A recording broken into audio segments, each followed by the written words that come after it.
Hi guys, welcome back to the channel. Jag here, and in today's class we are going to continue on with our Math 9 content. Alright, so the next section is basically the surface area of a sphere. Okay, so with that, again, it's a very simple formula, and I'm going to just write out the formula here for you. Okay, before we try our example. So again, when you write surface area, make sure you put sphere right beside it. Okay, and the reason for this is basically, again, like if it's like a three-dimensional shape, sometimes it includes various shapes. It can be a rectangular prism, it can be a sphere or a cylinder, and you have to basically find either the surface area or volume of each of these shapes separately before you can add them together. Okay, so that's the reason we are always writing it like this. So let's write 4 pi r squared. Okay, so this is the formula for the surface area of a sphere, where again r is representing the radius of the sphere. Okay, the radius is going from the center of the sphere to basically one side of the sphere. And remember, the sphere is actually just like a circle, but it's actually a 3D shape. Okay, so with that, we're going to try some of the examples from the textbook. Okay, what I'm going to do is read out the example, and again, I'll just write down what's given in the question, and so we can solve the question together. Okay, so the dimensions of an adult human eyeball are reasonably constant, varying only by a millimeter or two. The average diameter is about 2.5 centimeters. So I'm going to write the diameter here, okay?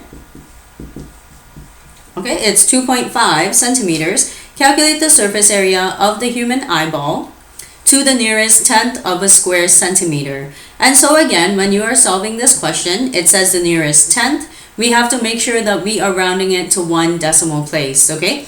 And be very particular about that. Different teachers want you rounding the answer to various figures. So you have to keep that in mind, okay? Or the teacher will take marks off. All right, so here I'm given basically the diameter. And again, the radius is basically half of the diameter. Okay, so what I'm doing is 2.5 divided by 2. I'm getting 1.25 centimeters. Okay, so again, make sure you are watching. Okay, if it's giving you the diameter, I can't plug the diameter into my formula.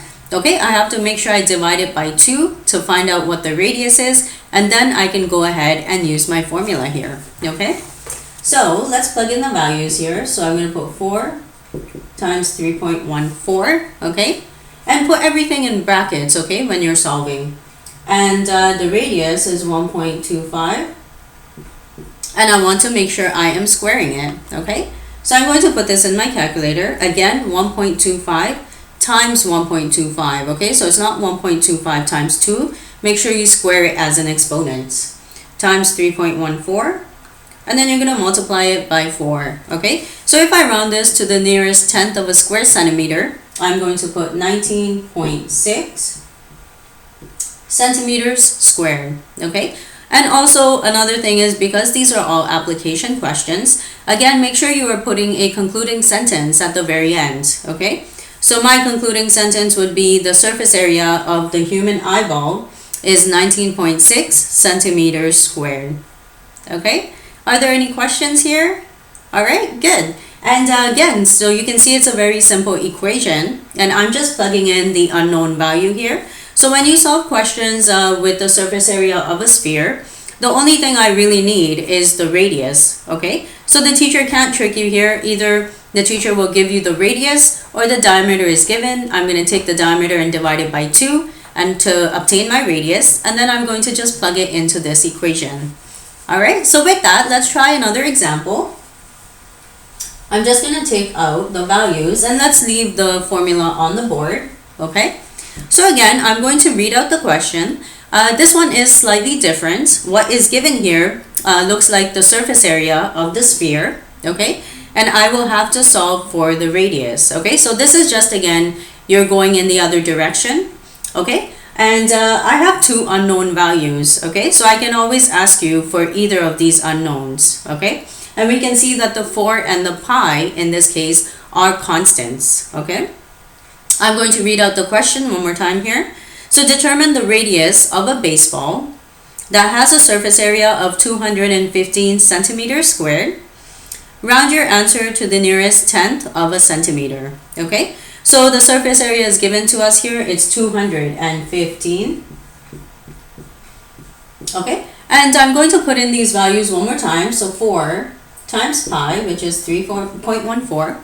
Okay, remember the value for pi is a really long number, it just keeps on going. We're just going to round it like this. Okay, and r squared. Okay, so I noticed that I don't have the radius here. Okay, so I'm just going to leave it as r squared. Okay, what we're going to do in the next step is I'm going to do 3.14 times 4. Okay, so I'm going to keep everything else the same. Okay, so we're getting 12.56 r squared.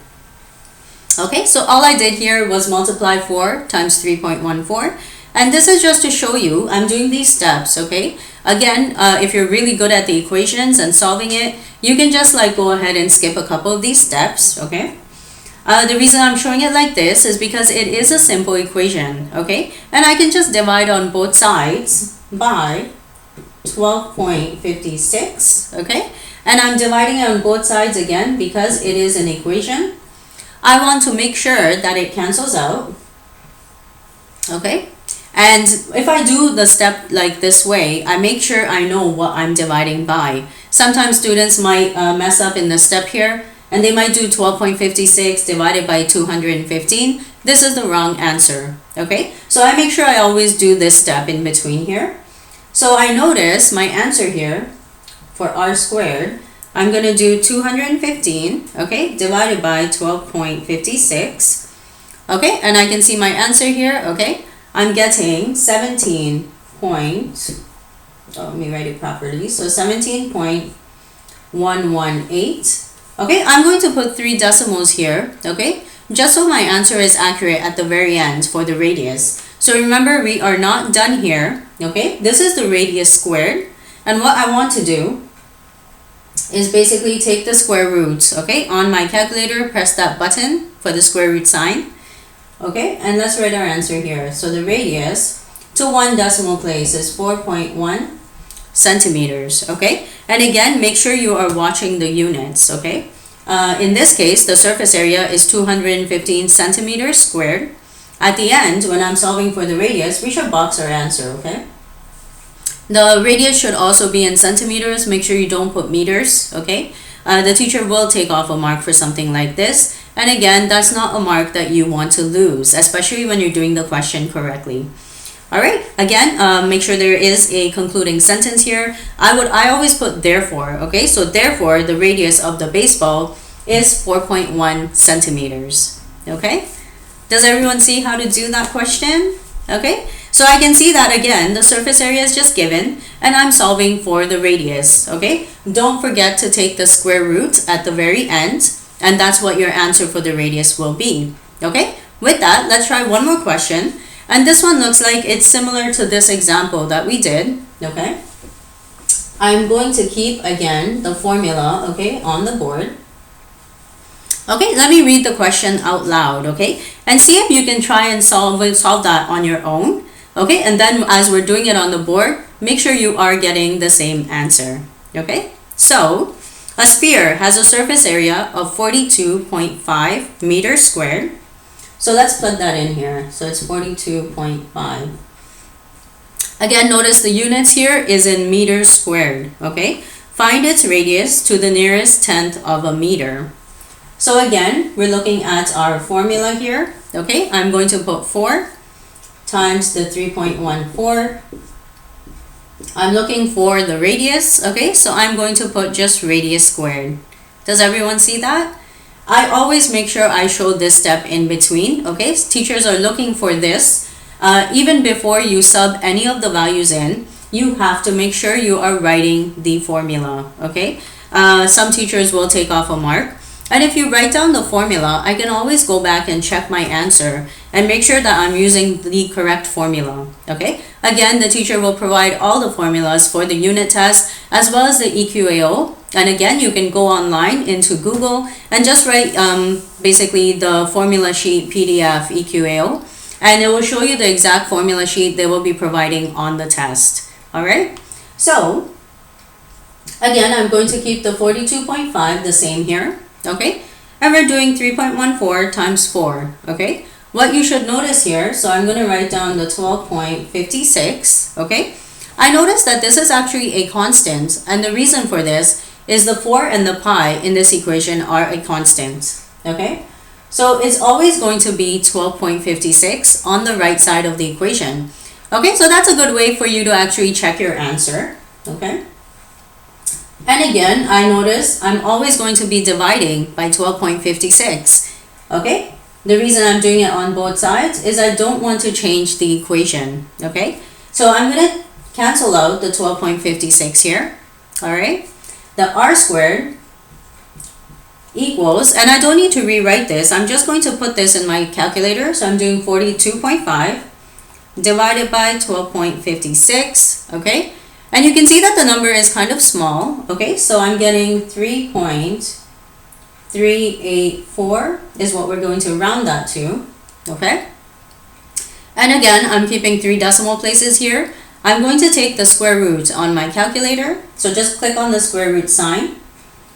And this is what the radius is equal to. So I'm going to put 1.8 meters, okay?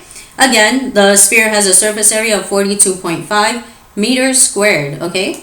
Because the area is in meters here, my final answer for the radius has to be in meters, okay? So it's 1.8 meters. And again, remember that the value for the radius is always quite small, okay? So if you get like a really big number, I would just go back and double check it, okay? Again, there should be a therefore statement here. So therefore, the radius of the sphere to the nearest tenth of a meter is 1.8 meters, okay? A lot of students don't put the concluding sentence, okay? I would make sure I put that, okay? Just so again, the teacher can see what your final answer is, okay? And the teacher shouldn't have to follow around. Like, don't write all of your values on different parts of the paper, okay? Most teachers don't really care. They're not going to go looking for your answer on your page and give you the marks for that, okay? So when you write it, it should be very neat like this, okay? Even this step right here should actually be at the very bottom, okay? And this is just so you can see it on my board that I wrote it on the side. Just write it going down here, okay? All right. So if there are no questions here, that brings this video to an end. So again, we covered Math 9, and this was the surface area of a sphere. I hope everyone actually learned how to use the formula for the surface area of a sphere. The geometry unit is very important, and it is high yield on the grade 9 EKO math test. Make sure you're going through this formula and you know how to apply it. At the same time, make sure you can also solve for the radius and isolate the variables. So thank you for watching this video. If you like the content, please make sure you are subscribing to the channel and click on the like button below. And I will see everyone in the next video. Thanks. Bye.